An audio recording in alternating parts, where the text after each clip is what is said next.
Buddham Sharanam Gacchami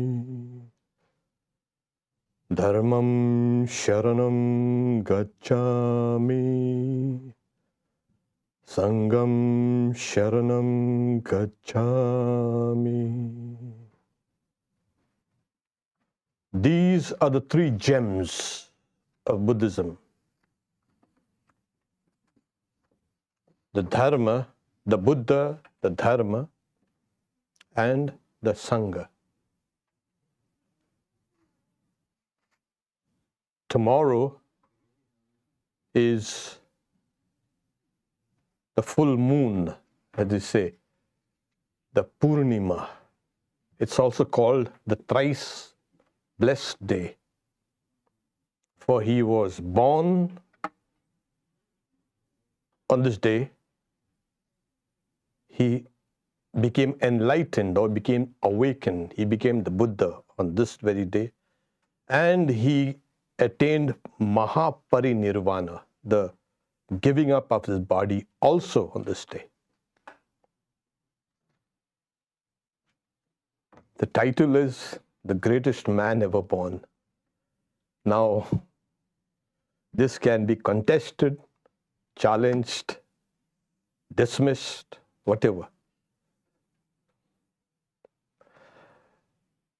But now, people, they talk about this. Okay, there's something called the acronym GOAT.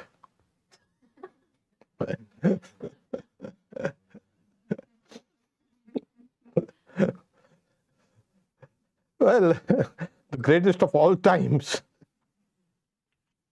And they give it to people in music or in sports or something like that. So Buddha himself never claimed that I am the greatest.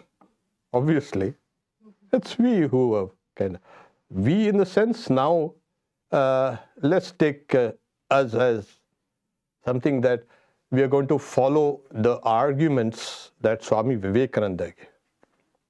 He has said it.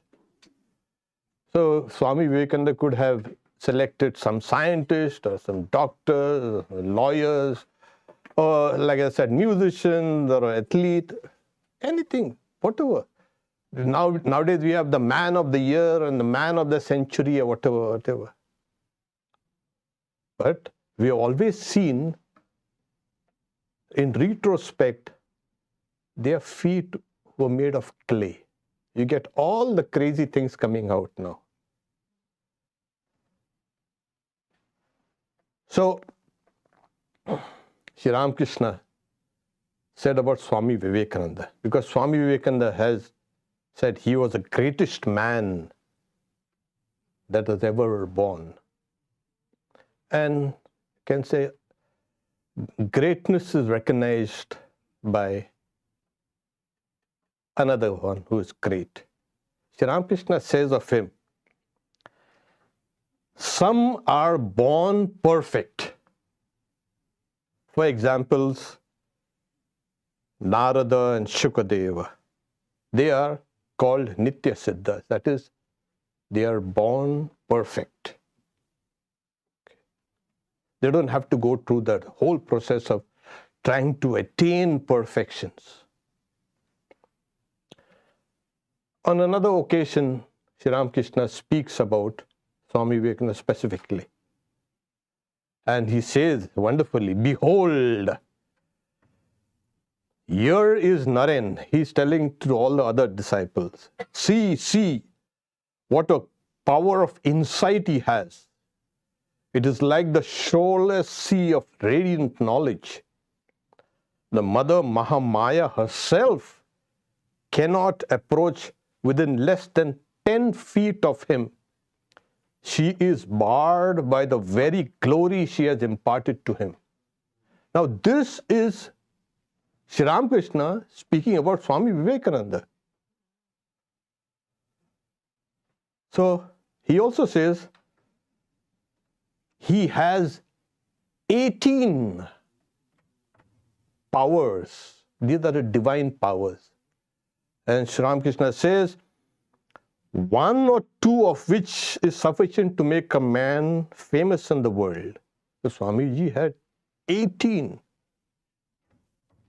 So what I'm trying to arrive is that he was great, Swamiji himself. And when he says that Buddha was the greatest man ever born, then we've got to listen to that. Apart from his deep study of Buddhism, and Swami Shivananda Mahapurush Maharaj is saying, when we were in the first monastery, we should take up a subject and discuss it. And Swami Vivekananda was a deep scholar of Buddhism. So also there's another thing, that no goat is talking about a GOAT.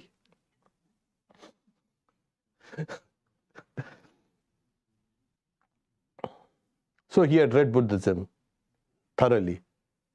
He had also, I'll describe you, a vision of the Buddha. When he was little, he used to meditate a lot. And his meditation used to become so deep. After the meditation was over, he's saying there was a kind of an intoxication that he used to feel. He would not leave the seat immediately. And then he says, I saw a wonderful figure of a monk appear suddenly from where I do not know, and stand before me a little distance, filling the room with effulgence, divine effulgence. He wore ochre robes and a kamandalu, that's the monk's water pot. His face bore such a calm and serene expression of inwardness, born of indifference to all things, that I was amazed and felt much drawn to him. He walked towards me with a slow step, his eyes steadfastly fixed on me, as if he wanted to say something.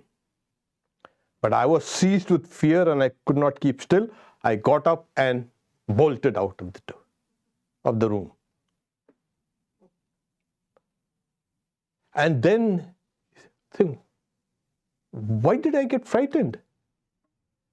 He rushed back to the room, but that vision had disappeared. And then Swamiji says, but very often I think that I had the good fortune of seeing the Lord Buddha that day. So apart from, he wasn't a stranger to Buddha and Buddhism. So his clan name was Gautama, and his given name was Siddhartha, one who has attained his goal or achieved his aim. He was also called Shakya Muni, the sage of the Shakyas. That was the tribe from where he emerged. In the Buddhist text, they call him Bhagavat, the Bhagavan. And he used to refer to himself as the Tathagata, one who has thus gone, or one who has arrived. Okay. So he was born in Lumbini. Place still exists, of course. And if you ever get a chance, you should go. So it was near Kapilavastu. That was the capital of their kingdom. His father was, as we know, Shuddhodana, and his mother was Mahamaya. So it was on the northern fringes of the Gangetic, you can say, plains, and what is now that southern Nepal. So he was a prince. He was born to a royal family. But these kings or whatever the rulers were not just rulers by force or by inheritance. They were elected. And the Encyclopedia Britannica says there were 16 city-states in central India, and they're always at war with each other. And so it's saying these city-states with their commerce and courts and economies, etc., they were all, they say, organized as tribal republics ruled by a council of elders or an elected leader. So this was also the case with the Buddha's family. We hear about democracy being starting somewhere in Greece. They have to review all that kind of thing. It was here that it was started, especially in North India. It was a democratic process that these leaders were elected. So in the time in North India, when was he born? Like 563 before Common Era, that is before Christ. There is a dispute. Some say it's 480 before Common Era, but the bulk of research is 563. So before Christ, and there was democracy, there was progress, there was huge, you can say, development. And along with this, you can see there was a spread of religion in all these places. Teachers of spirituality used to go around preaching their doctrines and philosophies and getting adherents and disciples. And the whole place was rife with ascetics and monks going around preaching, etc. So only these last two, I mean the surviving two, has come down to us, Buddhism and what we call the Jainism. So these were all very ascetic religions, very stern religions. So the historical background is necessary for us to understand what was the milieu when he was there, when he was born. He was married to Yashodhara, and he had a son whose name was Rahul. His life story is well known, and I have discussed this often. But the three things that sparked his transformation was, as you know, he was always kept away from the dirt of the world. Because when he was born, a sage had said, he is the light of the world who is born. But if he comes in touch with all the miseries, he will renounce the world. So the father had kept him engaged with all the pleasures and the enjoyments and all, kept him away from all the crazy things which is out in the city. So one day he insisted that he go out. He went out and he came across these three scenes: an old age, sickness, and death. He saw them. And he was on the chariot. He's asking his charioteer, Chana, what is this? Saying, oh, my prince, everyone will become old. And that shook him. And then we become old, we'll fall ill, and we'll die of sickness. Then he saw a corpse being carried to the cremation ground. What is this? That's the fate of everyone. These three things, they are now overly dramatized by many. But we can understand that he came back, and they say Girish Ghosh, he had written a play on the life of the Buddha. He had taken it mainly from Buddha Ghosha's life of Buddha. Buddha Ghosha was about 2 centuries after he passed away, Buddha passed away. But we have, these things were all mentioned in the text, Buddhistic text. So they're saying the angels, Girish Ghosh said, the angels came and roused him.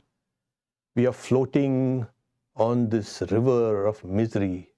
Where are we going? Where are we coming? We do not know, etc. And I think Swamiji also had sung this song too in front of Shri Ramakrishna. Now, he was roused, saying, what is my life's mission? He was about 29 when he decides to leave the place. Leave the place. And it's a very touching scene. His wife is sleeping with the child beside him. And he thinks she's sleeping, but she herself was awake. In fact, she had readied all his riding clothes, etc., and kept them. And she pretended she was sleeping. And one had one last look at the sleeping child and her, and he left. He wore the clothes and left. He had very long hair in those days. He told his charioteer, he had conspired with the charioteer. Take the robes away, cut his long hair, and he left. A lot of people say, why? He had everything. Why did he leave? What a fool. People talk about renunciation like that. What a fool. Have a good time here. Renunciation is looked at in a very negative way. Renunciation is actually expansion. You come out of a small, narrow space that you've been living in, and you think you're fine, and you come out. You expand. Swami Vivekananda also, when it was time for him to renounce, he was torn between seeing his family, that is, his father had passed away, his mother and brothers and sisters starving. And he was the only one who could be of help to them. And then, on the other hand, he had a great ideal that Shri Ramakrishna had placed before him. Which one is going to win? Obviously, we know who won. So it is expanding oneself. This is renunciation. Now about his character, so much about his life. I mean, so much has been written about him. It's unbelievable. The huge bulk of literature that came later. During his lifetime, his teachings were all followed by a group of disciples, and later, after he passed away, then they were recited and they were written down, and it's called 3 baskets. The Sutta Pitaka, Vinaya Pitaka, Dharma Pitaka. The baskets, 3 baskets. He divided his teachings into 3. However, why he is the greatest man ever born? Swami Vivekananda says, Buddha was in the conduct of his life absolutely without personal motives. And what man worked more than he? Show me in history one character that has soared so high above all. The whole human race has produced but one such character, such high philosophy, such wide sympathy. This great philosopher, preaching the highest philosophy, yet had the deepest sympathy for the lowest of animals. And he never put claims for himself. This is very important. He acted and entirely without motive, and the history of humanity shows him to have been the greatest man ever born. Beyond compare, the greatest combination of heart and brain that ever existed. The greatest soul power that has ever been manifested. He is the first great reformer the world has seen here. This describes his character. So when he says he was absolutely without personal motives, how can that be? You always have some motive to do it, to do some work. And then the motive itself is embedded within that work. You work, there's a motive behind it. Maybe noble, maybe ignoble, whatever. But there has to be a motive for us to work. Secondly, the idea of a doer. That person, yeah, I am the agent of this work.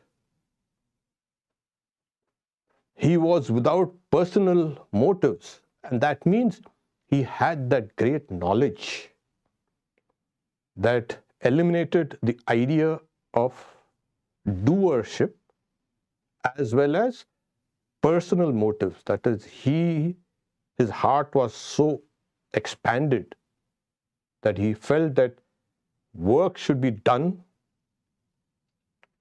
for everybody because it was good to work for everybody. Swami Vivekananda calls him, he was a working jnani. That is, so you can understand his work was based on his knowledge.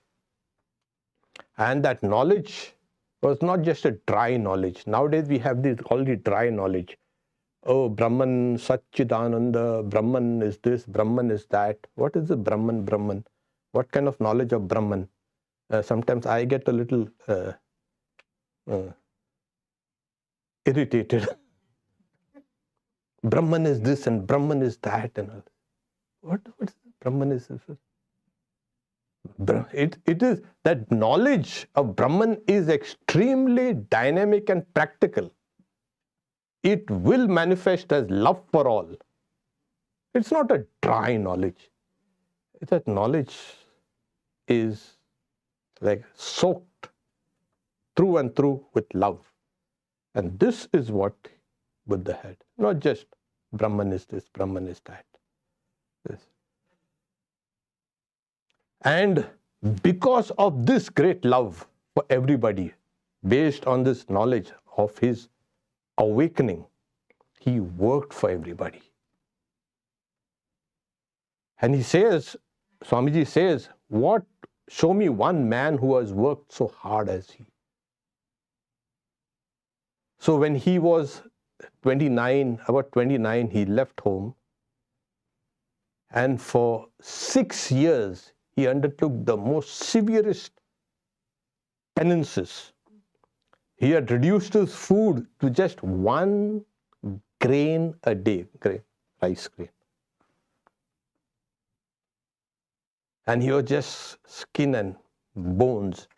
And then he was so faint with weakness. And then there was a village girl called Sujata who was on her way to offer food to some deities. She saw an old monk has fainted. So she gave him that rice porridge. And he ate that. He revived. And he sat down with those great words.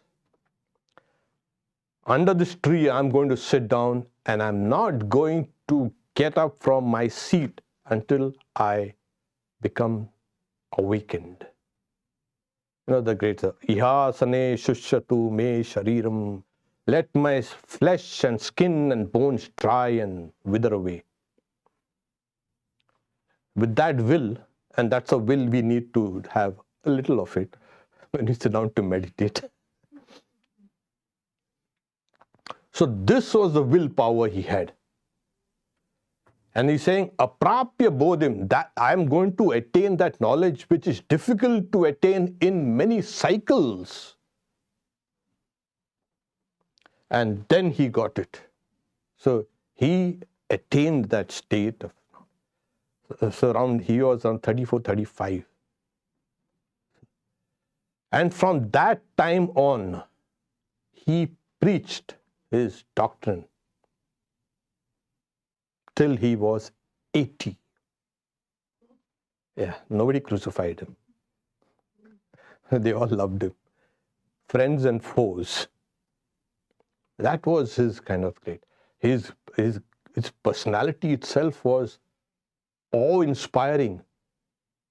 But there was something about him that made people get attracted to him, and he drew people to him, and then they were fascinated with it. Like Swamiji saw this, his vision.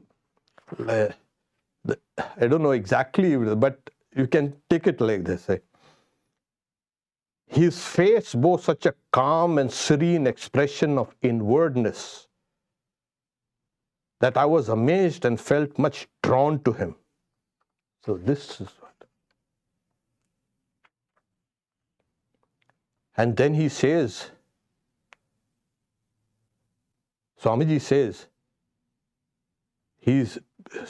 Buddha is preaching. He says, you should have no motive for selfishness. In this solipsistic world, everybody thinks about, everybody cares for. It's extremely difficult to think that this does not exist as it is, but others exist. Saying you are like a river passing on, a continuous phenomena. Then he says, have no God, have no soul, stand on your feet and do good for good's sake, neither for fear of punishment or the sake of going anywhere. Stand alone and be motivated. This was his great teaching. Don't depend on anybody or anything. Stand on your own feet and depend on yourself. And as I said, the whole human race has produced one such character. It's very difficult to understand this. About 2,500 years ago, this was the Buddha who was born. Swamiji says of him, see the sanity of the man. No gods, no angels, no demons, nobody. Nothing of that kind. Stern, sane, every brain cell perfect and complete. Even at the time of death. Direct and everywhere. The same, weeping with the miserable, helping the miserable, singing with the singing, strong with the strong, and the same everywhere. So it's very difficult for us to behave and interact the same with different people. When we meet different people, we will behave differently. But he was behaving exactly the same with everybody. This is also a sign of knowledge. As I said, he never put any claims for himself. Never. The first thing that you find any religious teacher, I have got this, I have got that, I have got n number of things that they will start claiming. I tell people, the moment you hear anybody claiming things, run away from there. Yeah.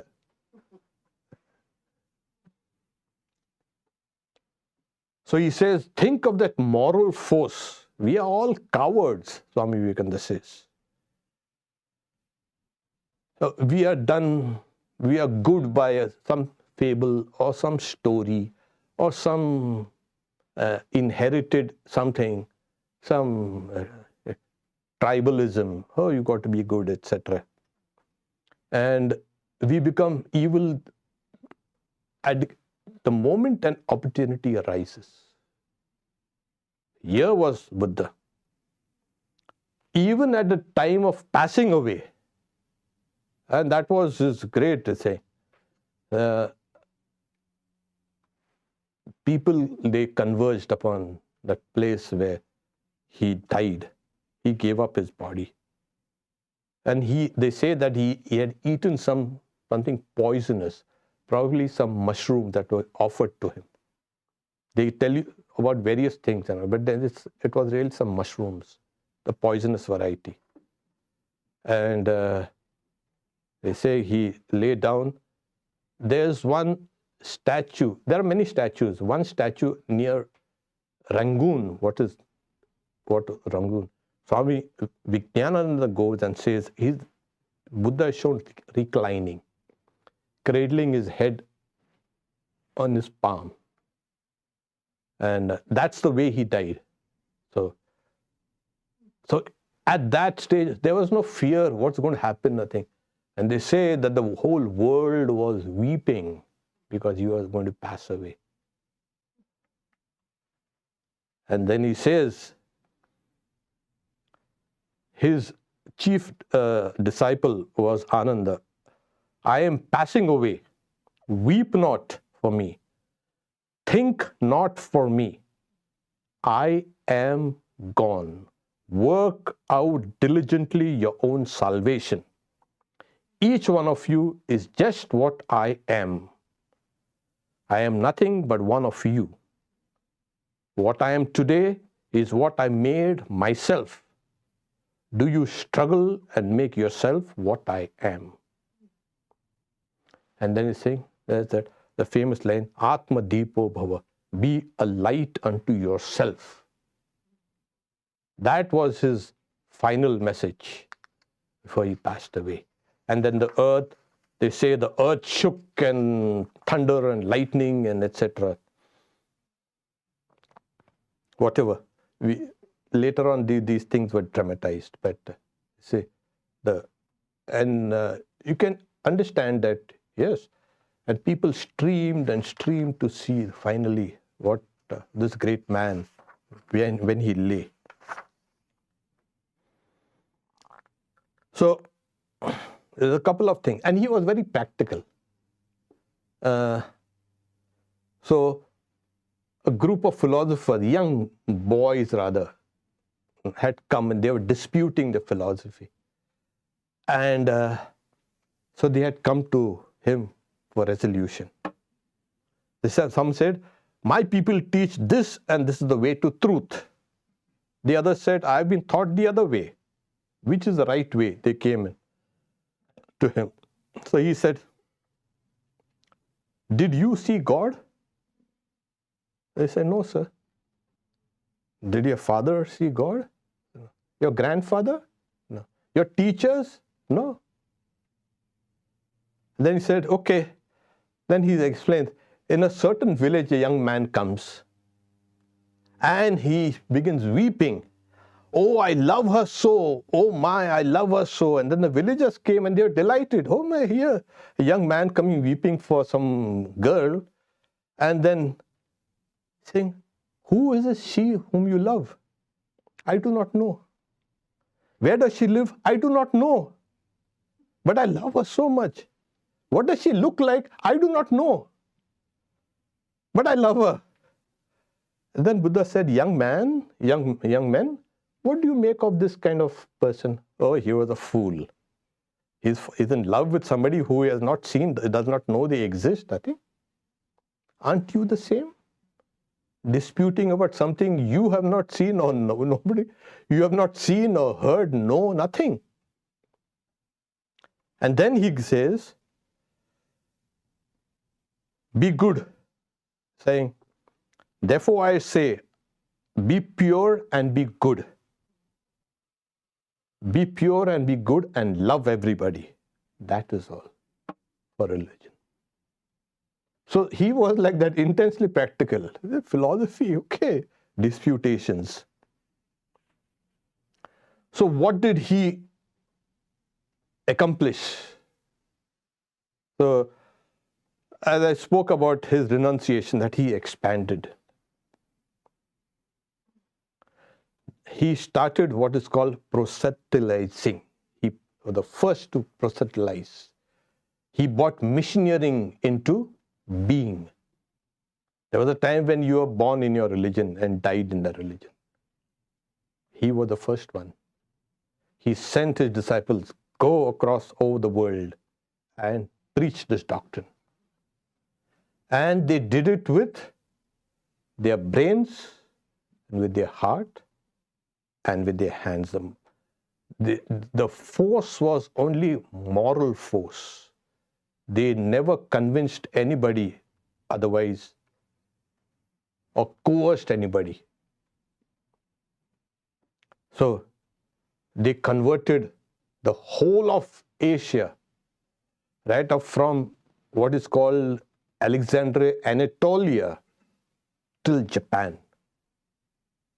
So they were the monks, the shaven-headed monks who went across, and they preached the doctrine of Buddha. Everywhere they went, and they changed the civilization, Asiatic civilization, with their teachings. So it was so powerful. Swami Vivekananda says, when he was later asked about his mission, he's saying, and he says, I have a message for the West, like Buddha had a message for the East. So he knew what he was going to do. Then organization, the Sangha. He was the first to organize the monks. And what is called a church. In one of the sects, the post-Christ Christian, not Christ, post-Christ sect, was Manichaeism, was money. They called it money. And he also said, like, he had absorbed a lot of Buddhistic teachings. There were a lot of Gnostic sects, like the Therapeutae, which is found in the Bible also. Therapeutae is what? Thera is elder, Pute is son, the elder son. It's a Buddhistic term. So you find the Buddhistic ideas spread all across Asia. And he made them, he's saying the minute details, even the voting by ballot is there first. Where did he get these ideas? He was already familiar with democracy, because those republics, the so-called republics, were the kings and the leaders were elected. So he had the voting by ballot. He organized these monks and made them into a body. And the idea of organize a church was him. He was the beginning. And then you find Swami Vivekananda also replicating some of these things. Swami Vivekananda also organized the monks. So this was the third time they were organized. First time they were organized by the Buddha.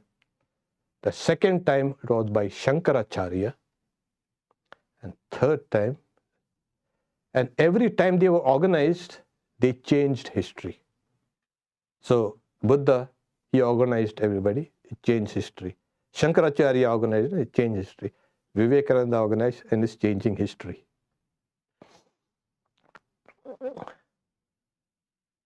So he organized, Swamiji also organized.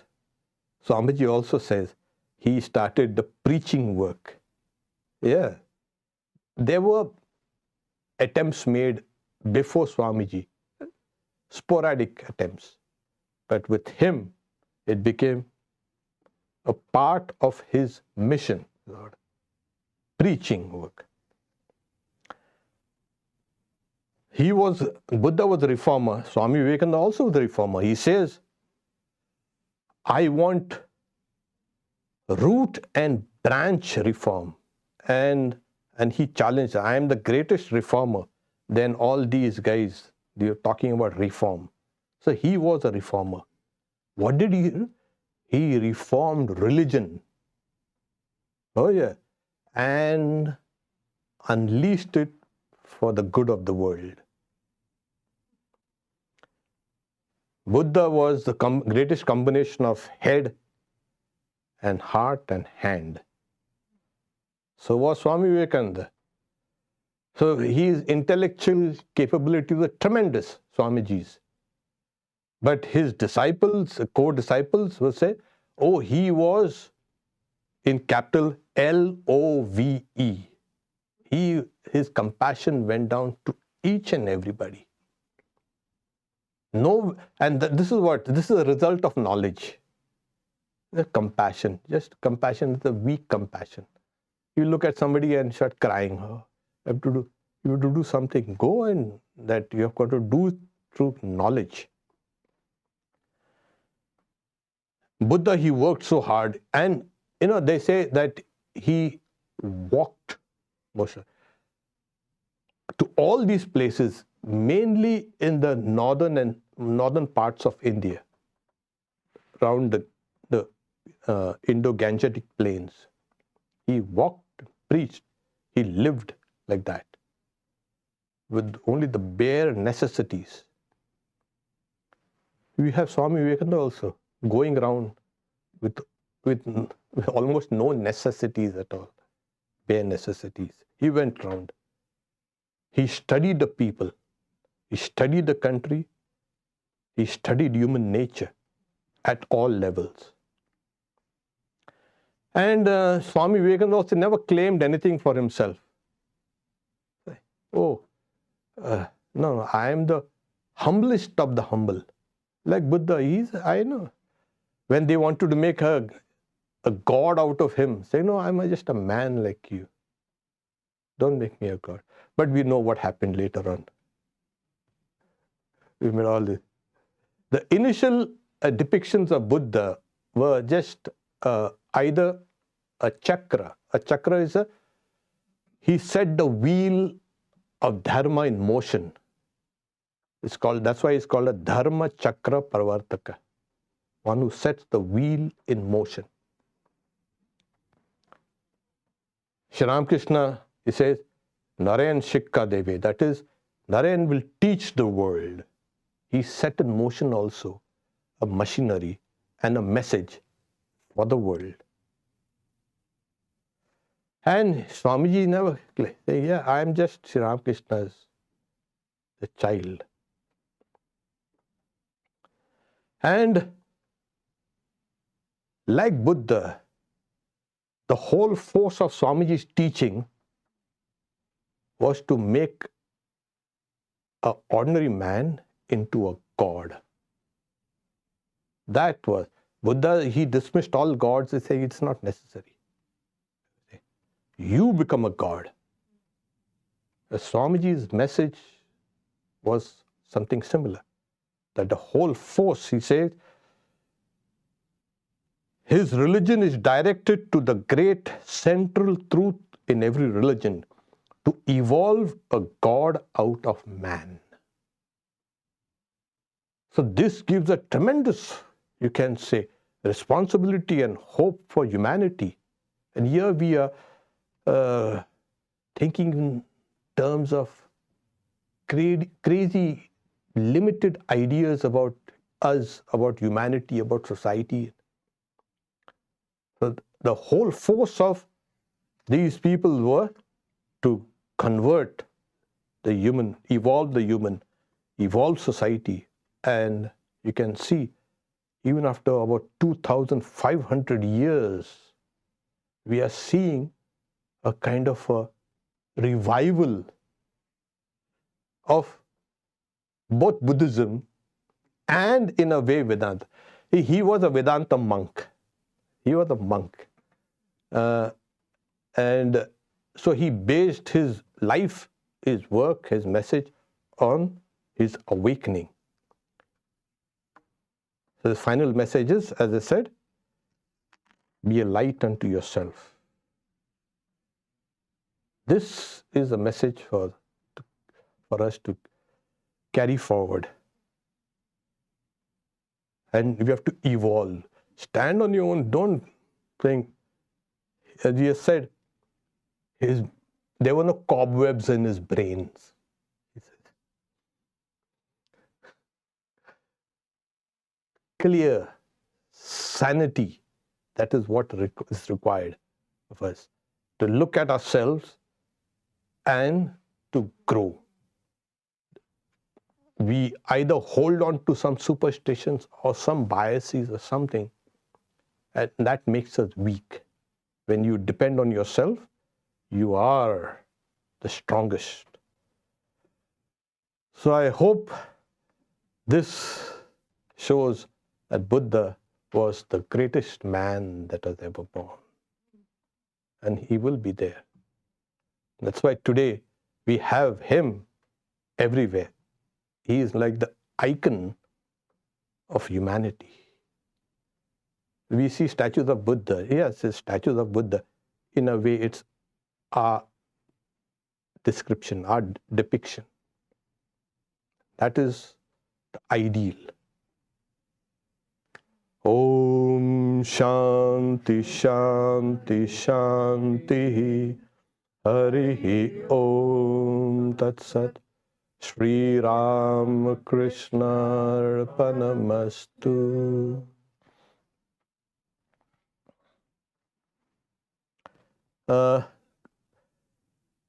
Buddha statues have like small tight curls or snail shaped across his scalp, long earlobes, half closed eyes, gentle smile. Is it Siddhartha turned Buddha's appearance? Did Buddha appear like this? Well, the earliest, as I said, the earliest depictions of Buddha, because he didn't want his personality on anything, nothing. So the depictions were either of lotus or a chakra, a circle, or what is called the swastika, the Indian swastika.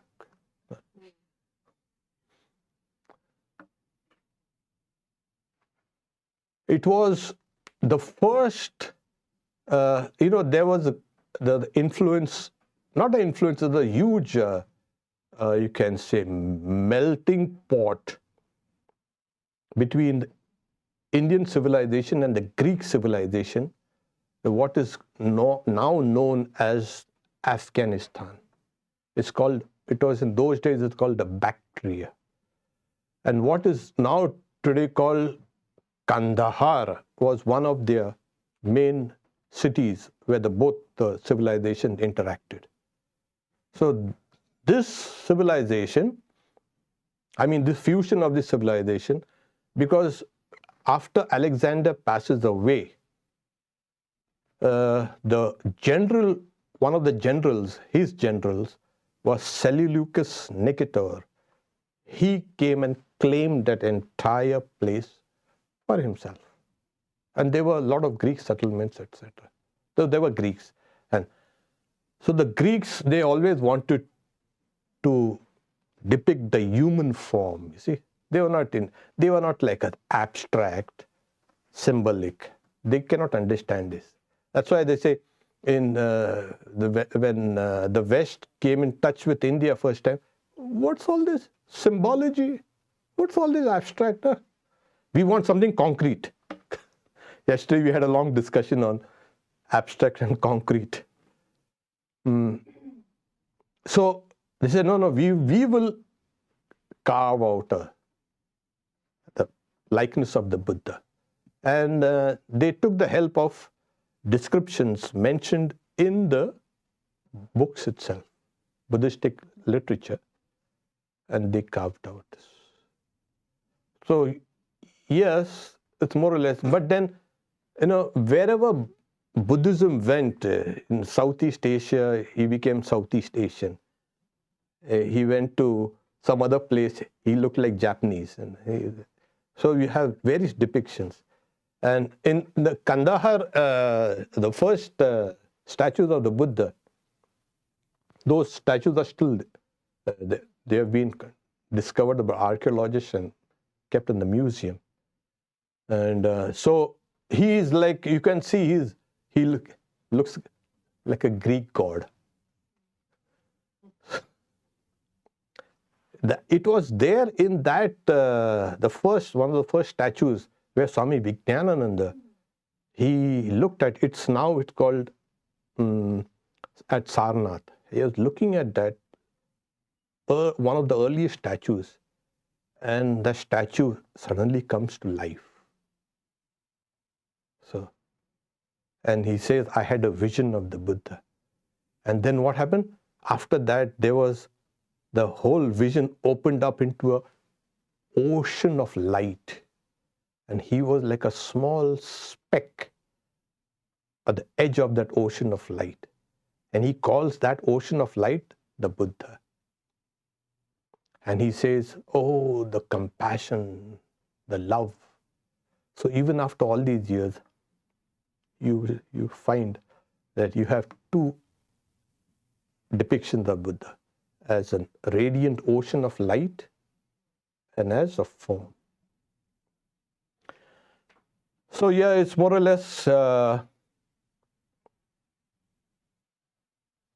earliest statues they resemble, because you say he was in South Nepal, and the people there more or less they look like him nowadays.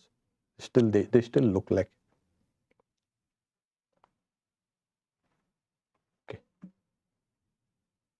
We can take the in-person questions down. So before we go, there are a few announcements. Next Sunday, the talk will be honoring Vivekananda's visit to the West Coast 125 years ago. Yeah, so he came, and he unfortunately didn't come up to the Washington, Seattle, but he did come up to LA. He came to LA and then died down in the Bay Area. He was there for a long time. So we will check out his contribution and the history of what he accomplished there. Wednesday, Gospel of Sri Ramakrishna, Wednesday is Ramakrishna's devotional teachings.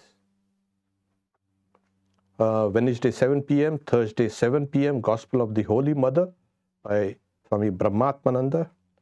Friday 7 p.m., Self-Knowledge, 7 p.m. And Saturday we have a monthly retreat here, monthly Karma Yoga here, and Mother's Children. So we have Karma Yoga coming up.